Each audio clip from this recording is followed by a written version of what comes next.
Whew, I feel good, that's for sure. All the feelings. I'm definitely really happy to just be in a social bubble again and talking to people and being more confident about talking to people and just having more ease just being around big social groups, because normally I can definitely have anxieties around being around a lot of people, but even being interviewed.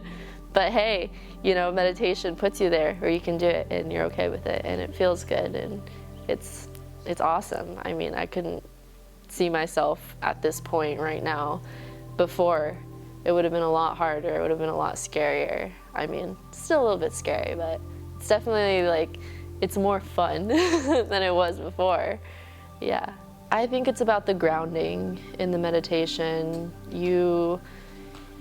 You start to become more present, and that little voice in your head that tells you, oh, what you just said was stupid, or oh, is there something up with, you know, the way that person thinks about me, or am I making a weird face, or not being really comfortable in your own skin, or not being really sure about your own sense of self. You definitely, that voice just slowly subsides because you sit there and watch it, and you just hear how silly it sounds after a while and how it's just not true. It's not your true essence, and that's not, you know, end all, like, oh, that's who you are. You're just this, you know, you're just this person saying silly things. Like, that's not who you truly are, because you're so grounded and you've sat there and witnessed the silent witness, and you've become that, and you can just be yourself and be happy and just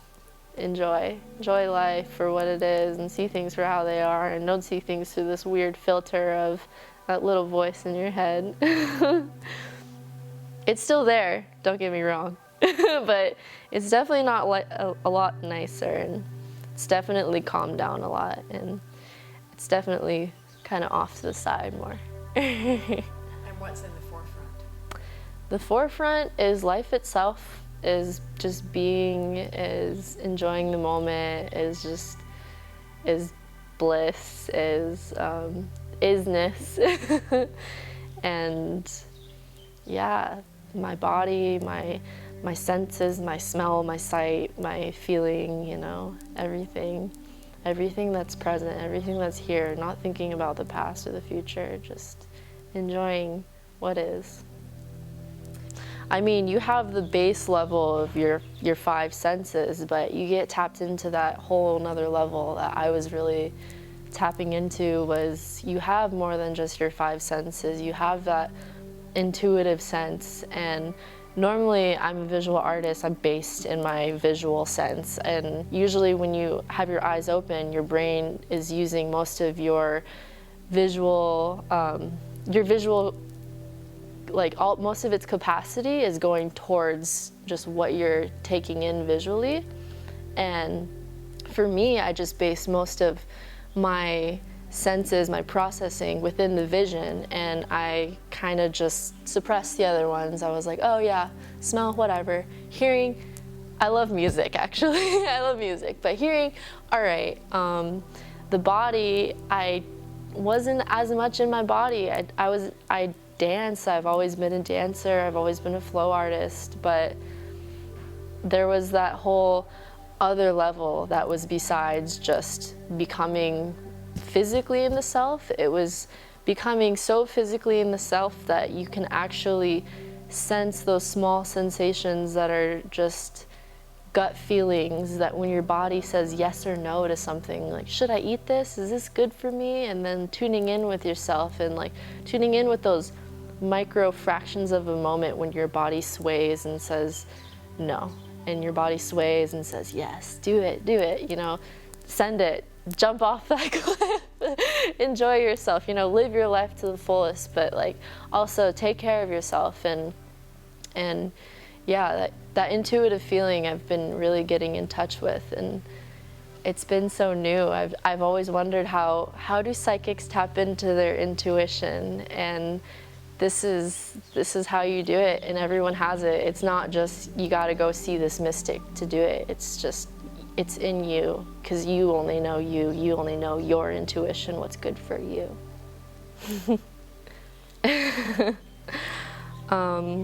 What were some of my happiest moments? I think, man, it's so funny because so much of it was like just purely blissful for me. It was, I think what comes to mind immediately was sunset meditation. I would go out on the rocks and I would just, I don't know, there's something about it. It's like something about watching the sunset.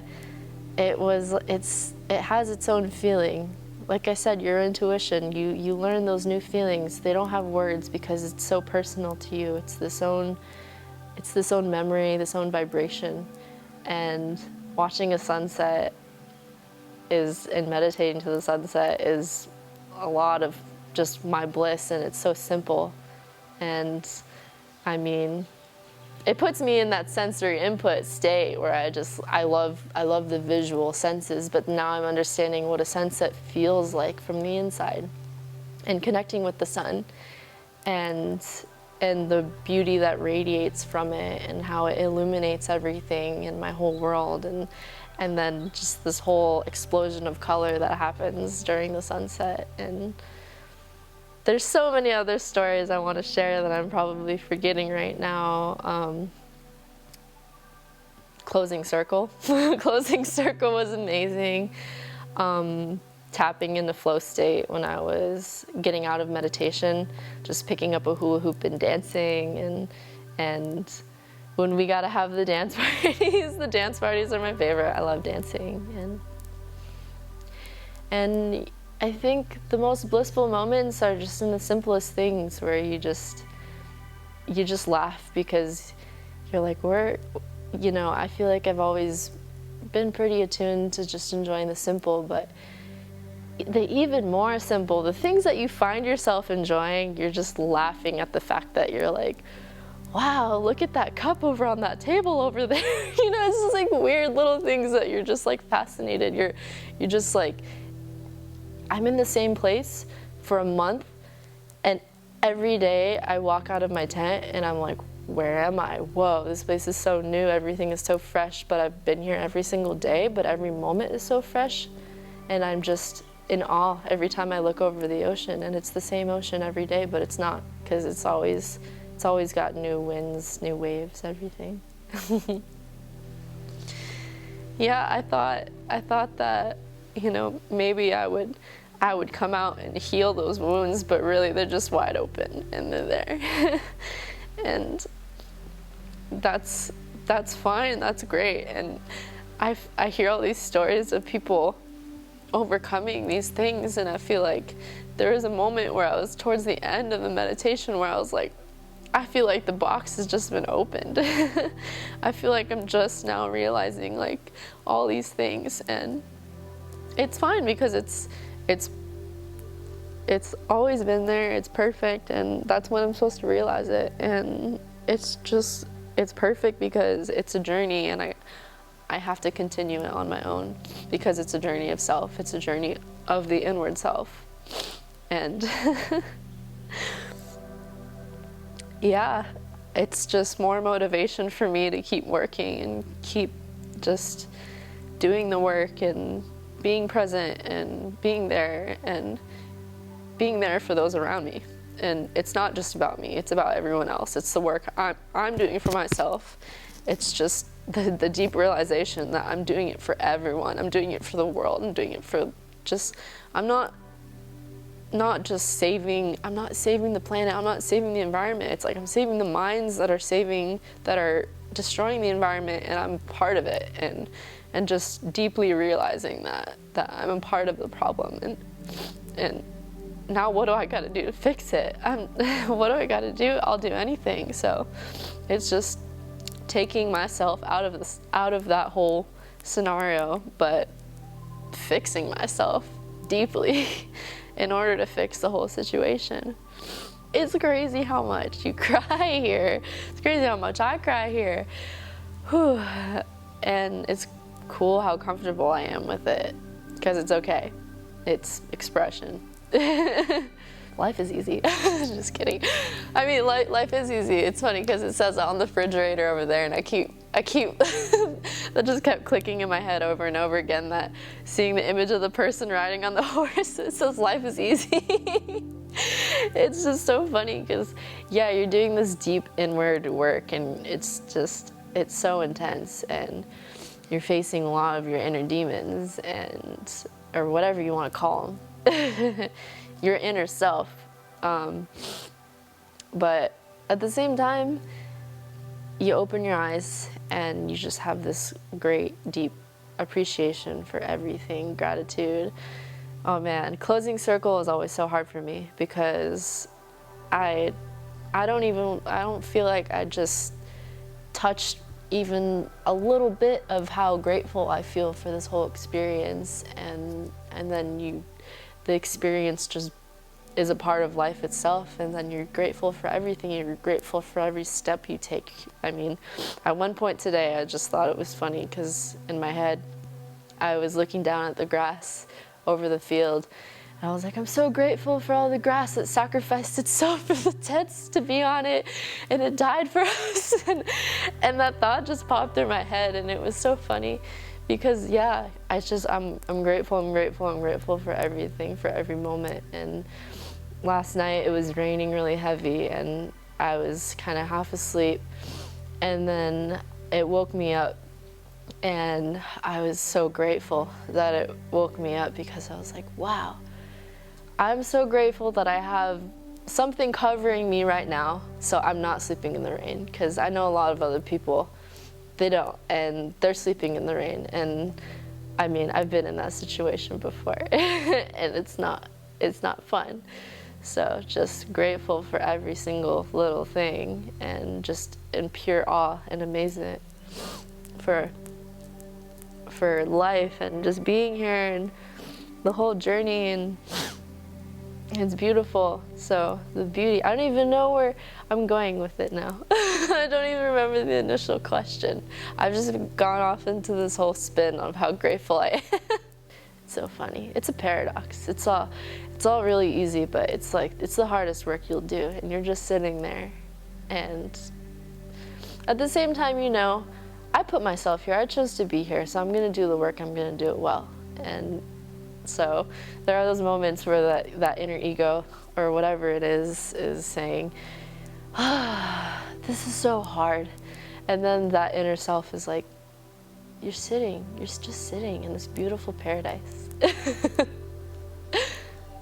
Man, I'm just surprised by the depth of the people around me, of just what they're going through, because even though I'll sit there and sometimes I'll veer off my meditation, and I'll kind of like put myself in their world and want to put myself in their shoes and be a part of their life and wonder what things are like, and I think they're going through some hard shit, and everyone is, and I wonder how it's all connected, and I just start feeling this overwhelming sense of compassion for everyone, even though I know that they're going through hard stuff, and I have this great overwhelming sense of compassion for them, and like inside of me, what they're going through, and I want to be there for them, and they come out in closing circle and they share their story, and it's heavier than I imagine, and I'm there for them, you know, and I'm their family. Like, we just sat through all that, so it's heavy. It's really surprising what other people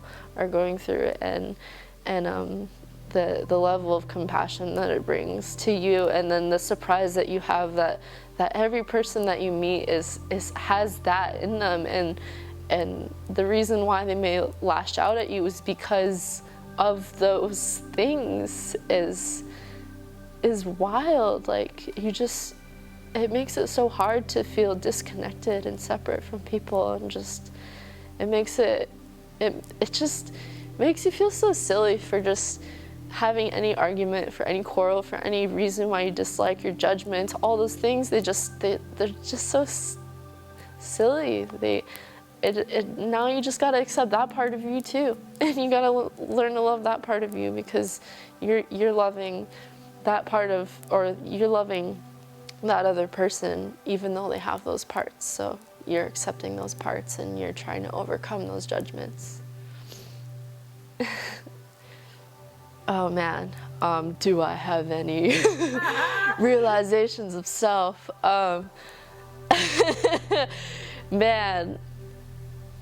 Man, I am infinite, and we're infinite. I'm infinitely a part of everyone else, and I think the greatest part is the answers to those big questions that you have of who am I? Why am I here? What's my purpose? And before I even wondered, do I even have a purpose? Like, does the world even have a purpose? Like, why do we have to put meaning into these things? We're just here to exist, and part of that's true, but when you want to give back, when you start gaining that sense of, okay, we have a world that's in trouble, there's a lot of things that are happening, you start wanting to tap into that purpose because you realize you're a part of that world and you want to help that world. And how do I help that world? And I've always been a visual artist, I've always been creative, and I feel like I grew up in a world where people, I mean, I can't say for everyone, but maybe it's just something that I held in myself as a reflection of society and things that I've heard other people say. But people don't always value visual arts. They're like, okay, cool, a painting. Like, I've had a lot of people just walk all over me of the price of my artwork or try and use me for my skill and not value it at all, because they're like, oh, it's easy for you, it's just what you do, you're just doodling, you're just doing this thing. And so I didn't hold my skill to value for a long time. I just thought that, I'm not gonna make a living as an artist. And I was always told that, you're not gonna make money as an artist. And that was hard for me because I wanted to do it for a living. I wanted it to be my livelihood. And and it's not about the money, I just wanted it to be my livelihood. and I realized that also on top of that, I'm not just an artist, I'm so many other things. I feel like through my art, I've become somewhat of a mystic, and everyone is a mystic in their own sense, but artists are definitely very tapped into that whole mystical side. And I love picking up new trades and new things, and I had all these things that I thought I had to put myself into this box as you're this or you're that, or you got to choose one path. So I'd always have people asking me, what are you, who are you, like, and I have a million answers for that, and I never want to confine it into one label. But it was funny because I was going throughout the whole month asking myself, like, what am I? What am I here for? How do I give back? I'm just a visual artist. I had no value in my skill because I thought no one else valued it, because of the left brain world, or whatever you want to call it. The corporate world doesn't value it as much as maybe other people do, or I do. And I finally realized on the I think it was the 28th or the 27th day, that I heard Danielle's story about how she wants to do spirit healing. And then I went through the creative expression, and I saw everyone expressing themselves. It was beautiful, and I was deeply inspired by other people, because I had always been in a, I feel like I could go off on a really long tangent. You're good, keep going. Okay. I had gone to art high school for training, and I had been doing art my whole life, and a lot of it was very competitive, and a lot of people thought that you gotta be better than the other person in order to make it, because there's not a lot of people making money off of art. So you got to be the best of the best. And there was a lot of comparison, a lot of judgment, a lot of you do it this way, you do it that way. And I completely lost sense of who I was as a creative person. I forgot why I came to the canvas in the first place. I just thought that you do it to make money, and that was just so deeply programmed and ingrained in me, and that's not what I'm about. So I put the canvas down, I put the paintbrush down, and I stopped being an artist, and it put me through this whole existential crisis of who am I? Who am I? What am I doing? I'm a dancer now, I guess. Maybe I'm a mystic, maybe I'm a philosopher, maybe I should go to school for psychology because people really fascinate me. Maybe I'm a diver, maybe I should become a marine biologist. Great. Now I have all these things that I like to do, and I can't, fit it into the box that people want to fit it into. Not everybody, but people ask you what you are. I have no clue at this point. I've gone through this huge existential crisis. I'm no longer an artist, and now I have all these different trades, and I keep want to learn. I keep want to can't use words. I want to keep learning things constantly, and it usually is in the art world. So on the 27th or 28th day, who knows what day it is, I'm sitting there, and all of a sudden I heard all the voices in my head of people saying, "Can you teach me how to do this hoop trick? Can you teach me how to paint? Can you teach me how to draw? Can you teach me how to do this and that?" And I really, really wanted to teach them, and I have so many people asking me, "Teach me how to do this, teach me how to do that." And I don't want to just teach people. That's what I answered to that thing in my head. I said, I don't want to just teach people. I really want to inspire people, because I've been so inspired over the last 20 days, because at that point I was at the 28th day in the creative expression.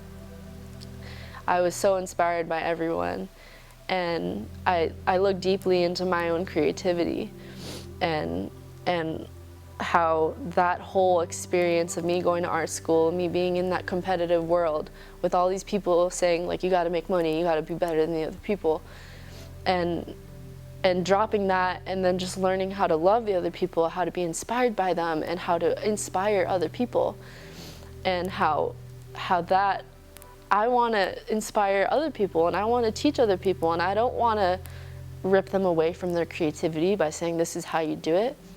I want to inspire them, and I want to keep that flowing, so then they want to be inspired to pick up the hoop every day, pick up the paintbrush, or even just learn how to find what they love to do, find their passion. So I want to be a creative coach. I want to coach people on how to find their inspiration, how to keep their creativity, and then that being very deeply grounded in my whole spiritual practice, because I don't think I would have ever come to the realization of my creativity and my true self and my true essence, and wanting to express that, and then having the desire to just paint for just painting and not for any sort of motive or anything, and doing it for fun. And there's so many healing aspects of it, because there's so many depressions that I've gone through where I just didn't want to get up, and I really feel like I should exercise or get some sort of blood flow, but I can't. But I know I can pick up a hula hoop, so I'm gonna pick up the hula hoop, and then a few little tricks here and there turn into hours of me dancing and me feeling completely alive again. And I want to share that with people. I want to make other people feel alive, and that all was just so deeply interwoven into my whole meditation experience, and how putting yourself in that expressive form puts you into a flow state, and that flow state is the meditative state, is being present, is tapping into your true essence and your true self. I healed a lot of things, and I still have to heal a lot of things. It's like I said, my wounds they're wide open. I healed a lot, or I healed the relationship with me and my inner judge. And I want to call that inner judge my inner discernment instead of my inner judge. Because it's good to have a little bit of it. And I accept that's going to be there. So that's there just to discern things, what's right from what's wrong at certain moments for certain things. It's a tool. And but my inner judge was definitely running wild because I had judgments towards myself and I had judgments towards other people. And it's so hard because that's how your brain is somewhat wired to be. It's wired to say, you know, that's a chair and that is a chair, okay? And then when I was younger, I never looked at it as just a chair. I looked at it as, that's a blob of brown with some straight lines and angles. And then the more and more my judge took over, it's like, no, that's a chair. Everything as you see it is what it is. But really, the veil is so thin. It's not just as it seems. And then knowing everyone else's story, it's so much deeper. It's so much more infinite in every direction, in every sort of scope, facet, whatever you want to call it. I'm still healing a lot of, oh man, so many things. At first I didn't have any. Well, I had one that was just right off the bat, my inner judge, for sure. That's a hard one.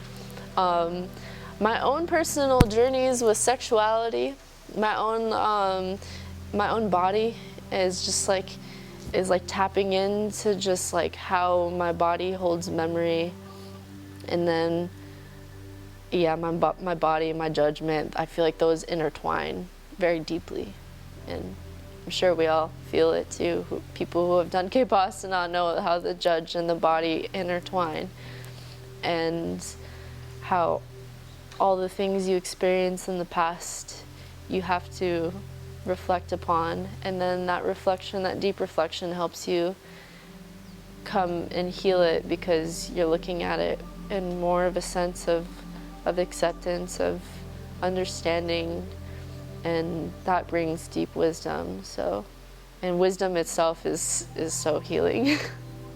It's very healing. So that the wisdom that was brought and what other people have brought to the table have been so healing. What would I say to someone who's thinking of doing a Quepasana? Oh yeah, being a part of a community. And the Quepasana community is the most welcoming community I've been a part of. And one of the things that I've been healing was just feeling welcome and just being accepted and being loved and loving myself. And we all want that love, you know, we all look for it. And some people, they turn it away so much that they may not even know that they're really just deeply searching for love. And that was one of those things where I just feeling accepted by people, feeling welcome, and just having those moments where you see someone for who they truly are and their essence, and how you're not so different from that person, you know. We're all, man, we're all so deeply interwoven and connected, and it's beautiful. And that, I mean, if I were to tell someone to come to Quepasana, I would just tell them my story and then tell them how good the food was and then start crying, and then they'd probably be so curious by that point, like, okay, I gotta try this out. Because even in those moments where you're like, oh man, this is so hard, I'm really ripping all these things that are so dark out of Pandora's box. Marianne comes in with chocolate and it's perfect, and then all of it's perfect, and I could say so many things to that person, but they just gotta try it. You gotta try it, and I'm excited for them to try it if they do try it. Oh man, I'm such a visual feeling person now that I just want to download that impression onto people, because I guess I could describe the feeling when you said that. My heart exploded. My heart exploded a little bit. Quepasana as a whole, Quepasana is it's all-encompassing in so many ways. I mean, it's connected to a global community, and it's for everyone. So it's as a whole. It's so all-inclusive. Anyone can do it, and it's not exclusive to anyone, and that's the beautiful part of it. And that's another part of being welcome and being a part of the community, is even if you may say, oh, well, maybe I'm not that type of person. No, you are. You're that type of person. You can sit down and you can close your eyes. You're that type of person. You can do it. Yeah, it's beautiful. It's so many words, but it's ineffable, really. Whew, yeah, Quepasana as a whole. Whew. Quepasana is a big thing. Quepasana is a big thing. It's a big thing in my life. It's changed my life. It's changed my DNA. It's changed the DNA of the people around me. It's changed the collective unconscious. So Quepasana as a whole. Quepasana is whole. Yeah. It's welcoming. It's love. It's a lot of love. I'm equanimous. Yeah, it's moment to moment, really. I can't really have any feelings for something that I haven't experienced yet. Yeah, I guess I can't say it hasn't crossed my mind. I'm excited to be out in the world. I'm excited to share my light with other people, and I'm excited to share my story with other people, and my creativity, my inspiration. I'm excited to be more inspired. I'm excited to be out in the world and maybe eat some poke, because we've been eating vegan food, but I love poke. And yeah, I'm excited for everything, but at the same time, you know, I've loved being here. And yeah, like I said, you walk out of your tent and it's a new place, even though it's the same thing every time. So moment to moment, yeah. My number one takeaway was I think everyone's number one takeaway is that light, that feeling, that glow, because that's something that's going to be immediately felt by other people.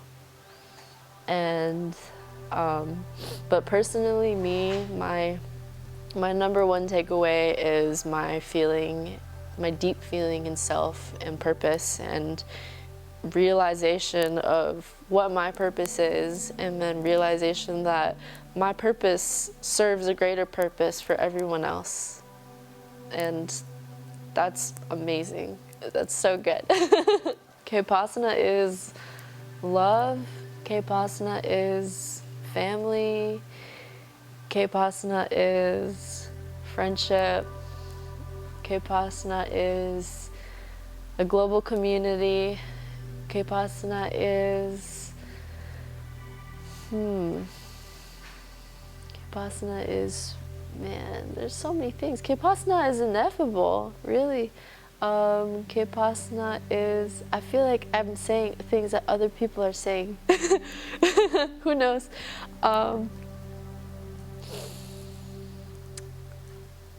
Quepasana is the best. The best ever.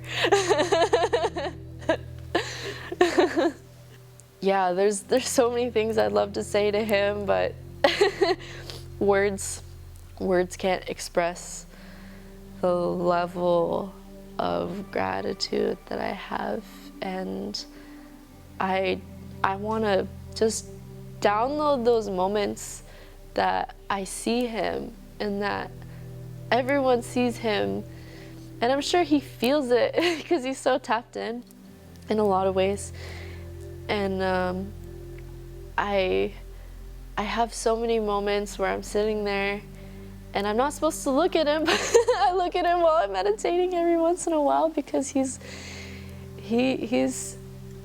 has this amazing just aura around him that I can visually see, that's just radiating off of him, it's inspiring. And when he's answering questions, how methodical, how present the answers are, and all of the work, that the years and years of work and dedication that he had to go through, and wisdom that he had to gain, and going through all of these hardships and going through that long path, and for how long he's been on the path and stayed on the path and been very strong and true in it, is so deeply inspiring.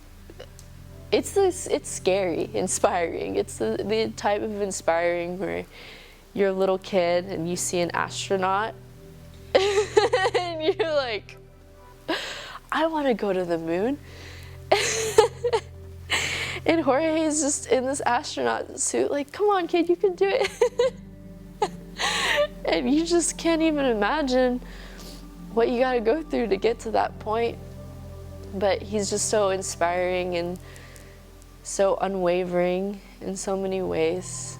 And I want to let him know that I'm really present in those little, in all the fine details. I've always been a person who likes to take notice to the little things, to like a flower pushing itself through the pavement, or when you're walking, when I was a kid, I'd walk through a mall and my mom would always laugh because I'd point out all the fossils in the cut stone, because every once in a while, and there would be far and few, there'd be a fossil and I'd find it.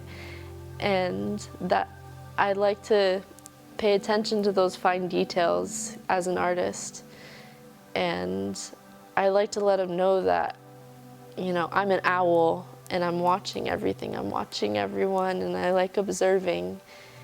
And I see what he's doing, and I haven't seen anyone else be so devoted to so many other people, to such a greater purpose, and it's so selfless, and then to be so welcoming and warm and accepting about it is so inspiring. It's deeply inspiring. I hope to be in some position like that someday. I hope to be an astronaut someday. But man, where do words even come to describe this experience, this gift that he's given to me? Because, you know, I've been given the gift of life, and that's brought me to my knees. I'm so grateful for every step, but to bring that gratefulness to every step, that's what Jorge helped me do. Is to take a moment to step back and be grateful for the life that I had been given. Because there have been moments in my life that I have not, and moments in my life that have been so hard that I don't want to be here. And now I want to be here, and I want to be here for all the people that don't want to be here. I want to be here for everyone, all the time. And that amount of love and compassion that he's brought forth is just radiating.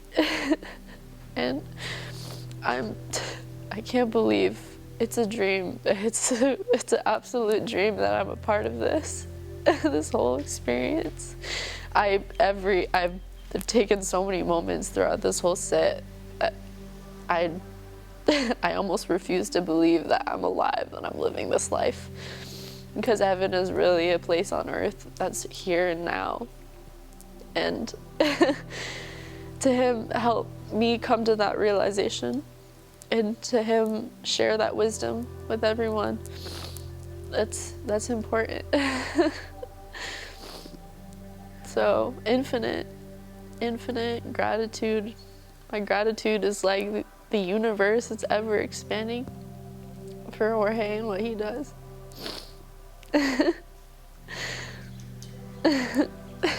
Thank you.